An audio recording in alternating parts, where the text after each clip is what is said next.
I was doing a project and I was using this ATTINY3224, and I was using its A to D. It has internal, and you can use up to 9 different pins for the A to D. It's great, easy to use. And I have a resistive divider, a potentiometer. I go down to 0 volts or up to 1023. So it's a 10-bit DAC, right? And I thought about that. I said, okay, 10-bit DAC. I thought it was better than that. I thought I remembered it's better than that.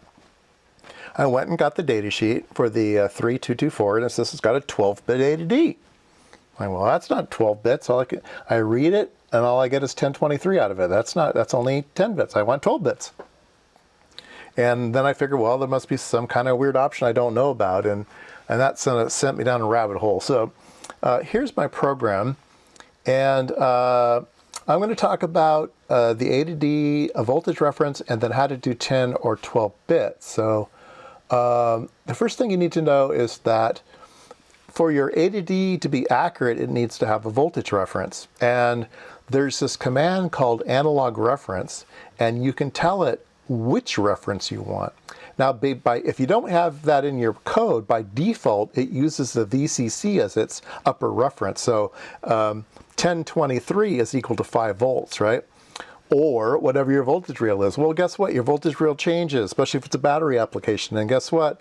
There's ripple on the VCC, and it's not going to be as accurate. So there are some internal Zener diodes or something. There's some internal references, and you can set them to different things. You can set them to 1.1 volts or 2.5 volts. And I like to use 4.1 volts if I have a 5-volt system. Use the maximum out. So 0 to 4.1 is going to be 0 to 1023, right? And so you put in this analog reference internal 4V2. So that's the first thing. Now, in order to get 12-bit resolution, there's actually 2 ways to do it. The first way we'll talk about is this command called analog read resolution. So if I turn on analog read resolution, and let's go ahead and compile the program here. All right, so now when we go max, it goes up to 4095 and goes down to 0 again, right? So now we have the full 12 bits, so that was easy. You just add that one command, but there's a different way to do it, which confuses me. So over here, let's comment this one out, and I'll show you the other way to do it. So when you actually read the A to D, you use a command called analog read. And it's just the pin number, A1 or 8 or whatever you want to use. Analog read grabs that, puts it into an integer, 0 to whatever. And there's also something called analog read ENH, enhanced. So if we go ahead and turn this on and comment this one out, let's compile that one. And remember, we have the analog read resolution 12. We have that commented out. So it should default to 1023. But since we use that enhance function, it also goes to 4095. So there's 2 ways to do the same thing. Comment below if you know if one's better than the other. Maybe they do exactly the same thing, but there's 2 different ways to do it, which is kind of crazy.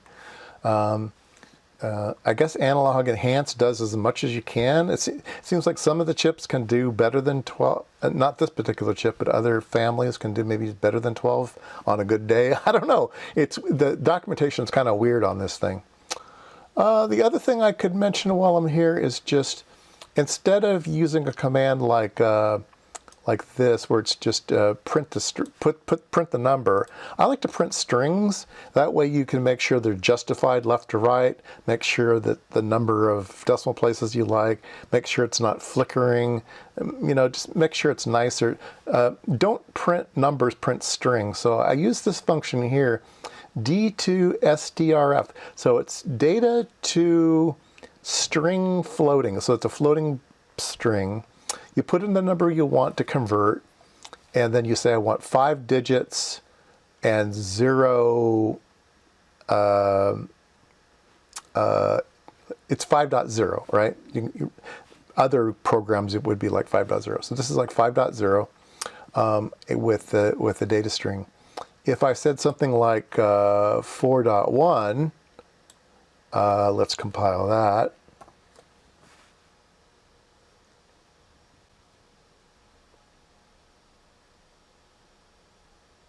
Now we have 4 digits and 1 decimal place, which is not doing anything because it's an integer that it's converting over.